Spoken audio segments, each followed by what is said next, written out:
Hi, this is Jeff, and this is 10-Minute Treasurer, practical advice for improving your church's financial future. This is a brand new series for me, and really, after doing the Articles of Faith one, I thought I wanted something that a church treasurer or a finance committee could take and hear this advice and put it to work right away and see pretty much immediate results on how that works. And I also want to build this up into a library of resources. And why is it 10-minute treasure instead of 15-minute treasure or anything like that? Actually, I like the alliteration, first of all, but second of all, I use Microsoft Expression screen capture to make these videos, and they cut you off at 10 minutes if you use the free version. And since I'm cheap, I'm going to always use the free version. And plus, if advice goes longer than 10 minutes, is it practical anymore? Or who would want to listen to something like this for more than 10 minutes? I don't even know if my mom would. But anyway, that's what it is.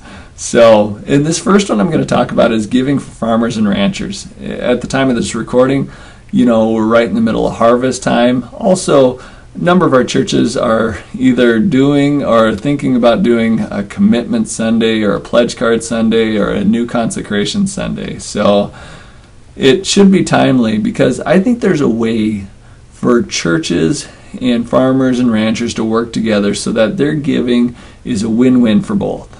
And I really do believe that it's a lose-lose if a farmer is pledging, let's just say $20 a week and they're cutting a check or giving a $20 bill every week. I think that's not a win-win. But if a farmer or a rancher, if they are giving their commodities directly to the church, that is the win-win.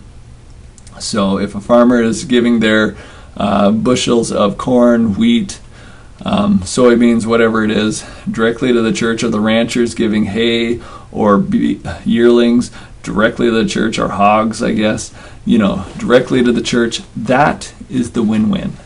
And I'll talk about a little bit more why, because I got to talk about the why, because it's going to be a little bit more work. So I need to talk about the why so that you can convince the finance committee or the church leadership that this is a good idea.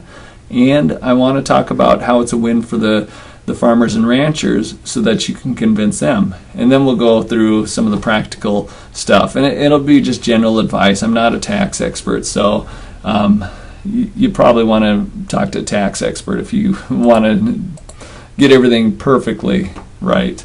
So why is it a good deal for the church? Well, imagine somebody pledges $20 a week. So that's $1,040 a year, but not really, because they miss a number of weeks and probably don't remember to make it up. And so it ends up being somewhat less. And nobody even really notices that much. But let's just say they pledge 2 yearlings. Well, that's something you don't miss, and that's a significant amount of money as well. Or if they do 10 acres of corn, again, either they did or they didn't turn it in, so it's easier to track that pledge. But also, that is a significant amount of money. Like I said, 2 yearlings. What is a yearling? Maybe $750. I don't know. I'm just guessing. So that it turns out to be $1,500.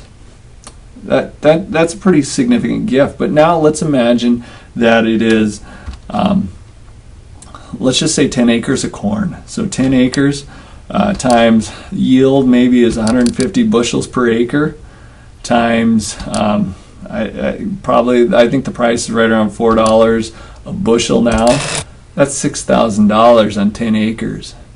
That's a significant gift. That's, for most churches, that would put you probably at least in the top 10 or very near it. So it's a good deal. So same way for, if somebody was to pledge wheat or beans, you can do the math too. That ends up being a very significant gift.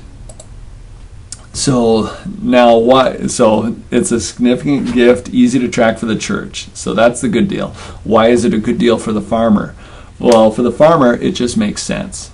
I mean, farmer, you don't know if your income is going to be positive or negative for the year. You don't have a lot of control on that. So there's some anxiety around church giving. Can I afford to give? Can I do this? Well, what if you were to say, these two calves, I don't know what the price of beef is, but I could take care of them, and I could raise them, and I can give them to the church. Then it takes some of that idea, that weight off about that. Or these 10 acres of corn, or wheat. I can raise them. I can, treat it like the rest of my farm, but but I don't have to worry about the price of everything, and I don't have to worry about all these other things. But I know I can harvest 10 acres of corn and put it in the church's name. That much I have control over. So it just takes some of that anxiety out. And then there's tremendous tax benefits. If not very few farmers itemize, is what I understand. But if you give directly your commodities, then it reduces your income. You can still write off the production costs, but you can write off the income, so that saves you federal taxes. If you're in North Dakota, it saves you state income taxes, and it saves you self-employment taxes. So you see those breaks right away. So let's go quickly on how it works. So the farmer brings in the load of, so I'm going to talk about grain first. They bring in the load of grain, and they tell the elevator that this load, or maybe it's these 100 bushels of this load, put it in the church's name. So you want them to put it in the church's name. You don't want to sell it and then give the church it, but put it in the church's name. And then you grab that weight certificate, you grab that receipt, and what I would do is I would drive this down to the church office and say, hey, I just put a truckload of corn in the church's name, and it's your corn. So that's what I donated.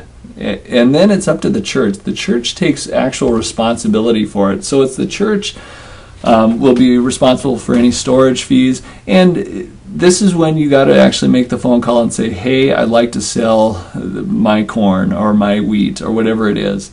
So that's how that works. And then the church should also, just to tell you, for the church, you should give them a gift receipt. And what I have here is on our website under finance and administrative resources, we have some gift statement templates, and there's this non-cash gift receipt.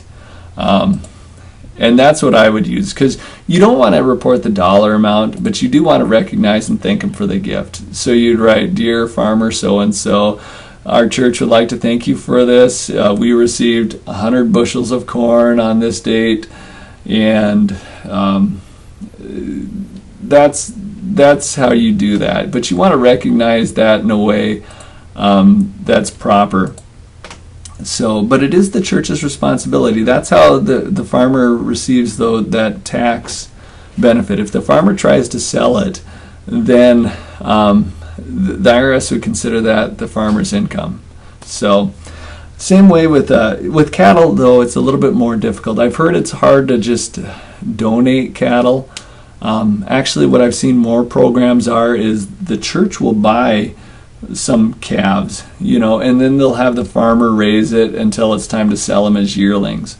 So the farmer will incur all those production costs, but then when they sell it, then the church will see the benefit. So James Valley Christian School does this, and they regularly raise I think right around $90,000 from this. And again, they're just buying calves and having the farmers or ranchers raise them, and that's how that works. So again, talk to a tax expert if you want to do it.